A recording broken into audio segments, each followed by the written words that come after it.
but we can't wait to be the change. One of the most important experiences that happened to me was when I was flying home to Juneau from Seattle one weekend after a healing workshop I had attended. And as God would have it, I was seated next to two wonderful young men, Tom and Jim, who were on their way back to Juneau from an AIDS conference in Washington, D.C. And we got to talking, as people on airplanes do. And they had asked me where I had been, and I told them a little bit about my emotional struggles and how I was so very pleased that I had a strong church community and family to help me through the trials that I was going through. And one of the young men, turns out that they both have HIV, and that they had founded and were working for an organization called Alive, Alaskans Living with HIV. And this was back in the early 90s. I had mentioned that I was very pleased to have a strong church support group as I was going through my troubles. And one of the young men, Tom, got a little teary-eyed, and he explained to me that he was envious that I had such support. He had been brought up in a Baptist family, and in fact his father was a Baptist preacher. And when he had come out as a gay man, he had been disowned by his family. And when he called to tell them that he had HIV and was going to be dying of AIDS, his father's response to him was, "I hope you don't think you're coming home to die." All this pain, I wonder if I'll ever find my way. I wonder if my life could really change at all. What do you think about these United Methodist official statements where it basically says homosexuality is not compatible with Christianity? It's not what? Not compatible. Not compatible? Yeah. I don't really think that is the United Methodist Church's stance. Yeah, official discipline. Well, I was raised United Methodist, and it's changed over the years. I can honestly say I'm one of the lucky ones that my religion has grown with me. My pastor at home, he's fairly new. He's younger than me. He's kind of a drama queen himself. I remember being home just by chance visiting my family his first Sunday, and it was communion, and he said everyone's welcome at the table, no matter your class, rich, poor, black, white, male, female, gay, straight. Kind of raised a few heads. We definitely, for the latter part of I don't know, 5 years, it was kind of a don't ask, don't tell thing, even though it is part of the United Methodist doctrine, from what I'm aware of, that everyone's welcome. It's, I know there's a God, and I know that I'm not it, so my place isn't to judge. Beautiful things, you made beautiful things out of dust. Oh, you made beautiful things, you made beautiful things out of us.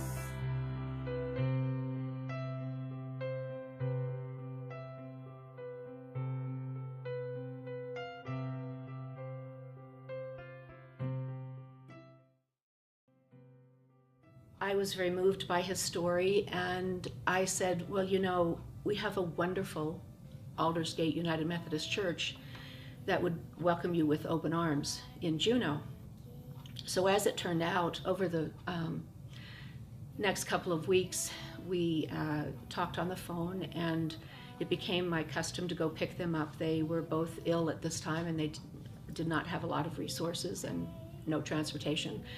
So I would drive the 10 miles each Sunday morning to pick them up, to bring them out to the valley in Juneau to go to church, and then our wonderful pastor, Milo Thornberry, would take them home. They came to church as often as they could, as often as their health allowed them. And I was very honored that when Jim, Tom's partner, decided to be baptized, he asked me to stand up with him as his sponsor. I'll never forget the first Sunday that they came to church.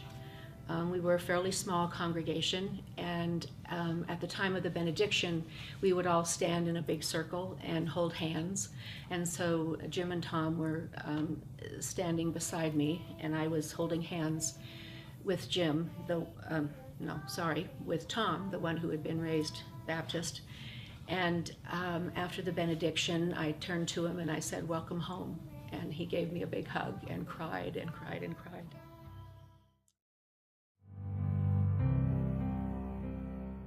You make beautiful things. You make beautiful things out of the dust. You make beautiful things. You make beautiful things out of us. I've been coming to After Hours now for about 6 months consistently. I am a member of St. Andrew United Methodist Church, and my partner and I have been together for just over 10 years. I grew up United Methodist Church, and yet the person I love, I cannot marry in my own church, could not marry even in my own state. So we were, I'll say, forced to go to another state where there was no one. We went to Vermont and got married because we could and because there was no judgment assigned to it. And that was really the only way we felt we could do it. Between the church and the state, not recognizing our relationship and our love. That was just what we had to do, and I think it's just disgusting that in this day and age we had to travel 2,500 miles away to do what is a basic civil right for the vast majority of the population. And I like to think that I'm normal, so why is it that that night right has been denied to me? So what I remember from the United Methodist Church that I grew up in, they preached love and acceptance and bias. So I grew up with a bias. My world changed rather significantly when I fell in love with a woman and I started a romantic relationship. I was in my early 20s, and I grew up thinking that it was completely wrong. So I had a lot of self-reflection to take care of. It took me, I don't know, probably a good 5 years to really reconcile with myself that it was okay to love. The title of his sermon was actually God's Love, and then it, just downward spiraled.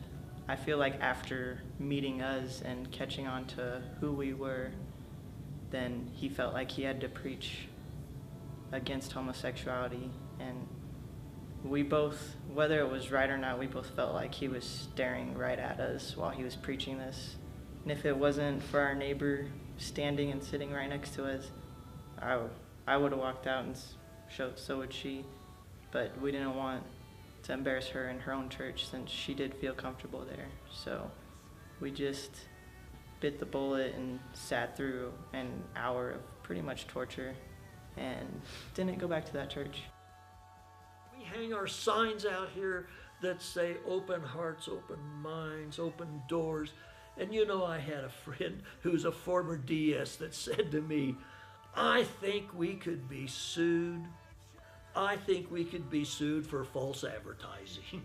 He says, "I don't know that we're really carrying it out." And we need to carry it out. We need to rethink who we are, rethink our own histories, rethink why we feel the way we feel, instead of just take something and log it into our minds, say this is how it is. It may not be how it is.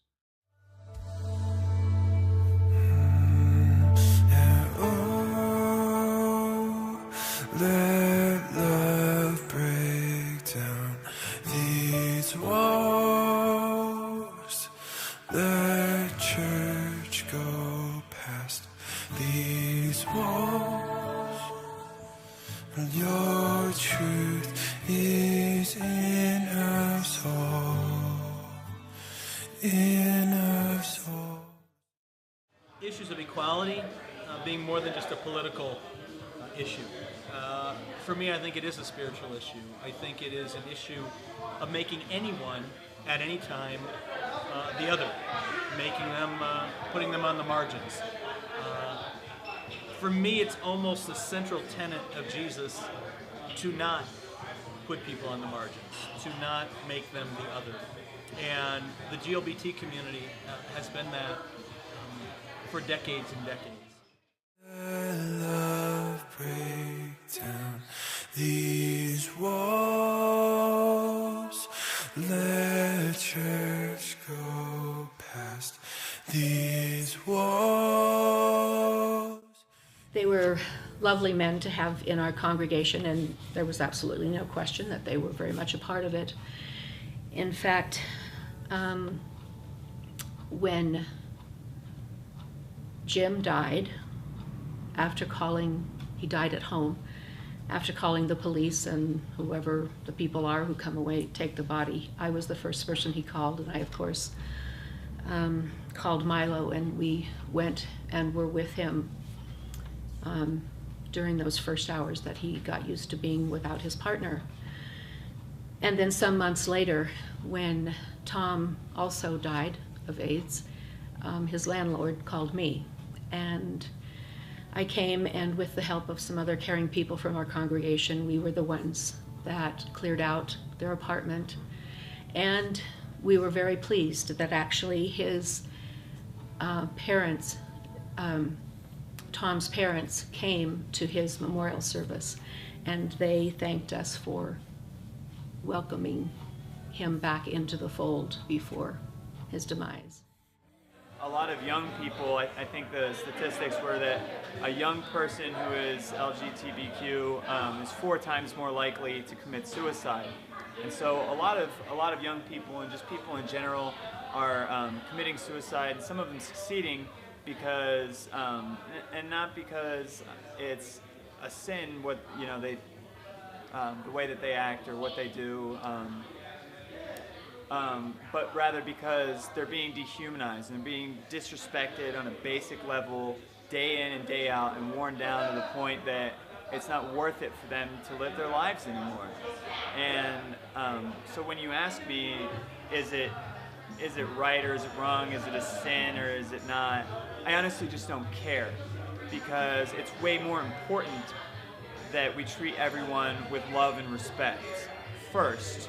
And then we can talk about, what the Bible says, or whether it's theologically accurate or correct, or, get into the Greek and Hebrew, I don't care. He looked at me and he said, I am who I am. And I said, you're right. But he said, it's not easy. It is not easy for me to be who I am. He said, I have a lot of pain, because he said, I've been created this way. I'm a gay man, a young man, 19 years old. He said, I don't have support of my family. I have very little support of my friends. I try to search out some in the gay community. But he said, I just want you to know I am who I am. And sometimes I'm afraid. Sometimes, he said, I don't ever sleep well at night. But he said, a lot of it has to do with people not being able to accept me for who I am. He was feeling lonely, displaced, and he would come in week after week. And more than anything, he just needed acceptance. He needed to know that he was loved for who he was. I did a lot of years as a child protection social worker, and in that I kind of formed my identity and my purpose. And it has to do with reducing trauma for children. To me, the most valuable substance in the world is tears not cried. And one of the sources of suffering that I've seen is isolation. And one of the particularly acute forms of isolation that I've seen has to do with orientation. I don't like the words gay and lesbian and queer and straight and all those things, because I think it's grossly unfair that some people have to get labels and other people's don't, because the fact is there isn't any straight person, in my opinion. all of human sexuality is odd, and anybody who wants to argue what straight behavior is, it will be an awkward conversation. Yet, we're all people, and most of us go through lives without even thinking about it. We get to hug and hold hands and be who we are and love who we love without any notice. Matter of fact, people encourage it. They smile when they see us in love, and other people it's not so. And that is not because of any quality that they have, but because of the quality of the culture. That was a very powerful experience for me. I had 2 young daughters at the time, and they both knew and loved Tom and Jim. And these 2 young women were brought up in the United Methodist Church. I always loved that we were such an open, caring congregation and denomination. I loved our slogan, open hearts, open minds, open doors.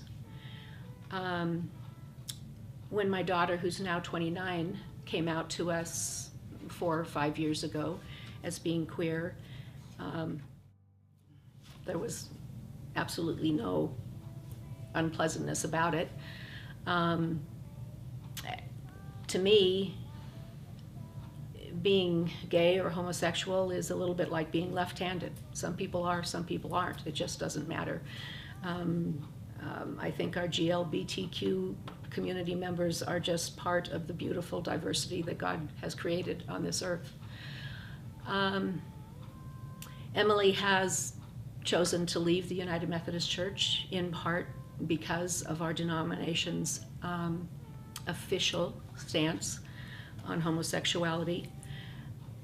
And of course, this has been very difficult for me to accept, not that she would choose to leave the church, but that I would be so deeply involved in and care so much about a denomination that does not honor the total personhood of my daughter. And part of my story has to do with the blessing. There's a couple that joined our church, Kate and Monica, and through our relationship, I believe it's a God thing. They've been able to reach out to some of the kids that were suffering. There's a young person in our community who was successful in completing suicide last year, partly because of the abuse that they'd received at the hands of their peers in high school. And just this year, there was a girl whose arms are scarred with cuttings, and another girl who, when her partner committed suicide, she was outed in her church, and the church rejected her. They publicly rejected her as being homosexuality and excluded her. And I think these youth were at extreme risk, and the time came when Kate and Monica were there for these kids, and I think it literally saved their lives. And more than it saved their lives, it gave these kids hope that there was a place where they could be who they are and be accepted. I don't even know what was going on. They were having crazy Christmas. Christmas play is what they were having going on, but that Kids didn't matter. Were running around everywhere. Yeah, but that didn't matter to us just because everyone was so welcoming. As soon as we walked through the doors, it seemed like, and a lot of people, even though it was our first time, they were giving us hugs and embracing us instead of shunning us like the other church did. And it was almost a different, uncomfortable, just because we weren't used to being so welcomed. But, yeah. I mean, it was nice, but it was still something else to get used to. It was the best uncomfortable feeling I've ever felt, though. If that makes any sense. So I had to figure out why the Bible and why the church, the United Methodist Church, wouldn't allow me to be there in its doctrine. You know, why one day I'm perfectly fine to be a member of the church and an active member and a loved member, and then turn around the next day when I figure out exactly who I am, when the biases are removed, and then I can no longer come in and be a member. So when I figured out that, you know what, my spirituality doesn't really belong to the church, my spirituality belongs to me. My relationship with God is what's important. And so it took me about another 10 years before I found a church that actually accepted me and that cared about me. And that's when I walked into Grace United Methodist. I I would say if it weren't for Reconciling Ministries and the fact that both After Hours and St. Andrew are reconciling congregations, I probably would have left the church long ago, and not just the Methodist church, but I mean, I probably would have just left church with a capital C altogether. Quite frankly, most people know Jesus never spoke once about this, but we are certain that Jesus was always welcoming in the other, whoever the other was, and became famous for it. And I think as followers, it's kind of not just a good idea, but it's a requirement if we want to say that we're followers, to always welcome in the other, to always welcome in those in the margins. And whether those people are illegal immigrants or people in the GLBT community, there's a lot of others out there, and it's our job to bring them into the circle and make them feel loved and welcome.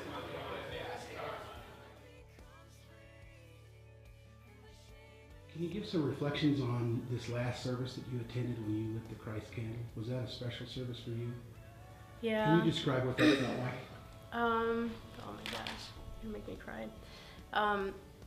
You know, Katie and I, we just got married, and the lighting of the wreath, lighting of the candle, usually we normally see families go up there, and you know, with us having just gotten married, we went up there as a family, and it meant a lot to us. And then actually afterwards, since we were just newly married, there was a surprise reception waiting for us, and it was like something growing up that our families, I wouldn't even think my family would do for me. So it was awesome that these a year ago strangers did for us, and only real people of God would do that. Have you guys seen any changes in your walk with Christ since you've been here? What is that? Has there been any effect from this openness of this church? I think it just gave me a chance to know Jesus more. It's not that I didn't believe, but it's almost like when everyone hates you, you start to think that there is a reason. And coming here, it shows that there's not a reason for people to hate me. I tell you, I am a crier, and this usually one of my traditional New Year's resolution periods is to spend an hour crying in self-pity over all the things I didn't get done the year before. But this year, it was tears of gratitude, and part of that was because of the enrichment of my life that have come as a result of in being a more open congregation. And I am looking forward to the day, not when this church finally blesses these kind of relationships, but when this congregation, when this denomination is blessed by what they receive from these people that they've been excluding. That day's coming. That's what I got. You make beautiful things. You make beautiful things out of the dust. You make beautiful things. You make beautiful things out of us. You make beautiful things. You make beautiful things out of dust. Oh, you make beautiful things. You make beautiful things out of us.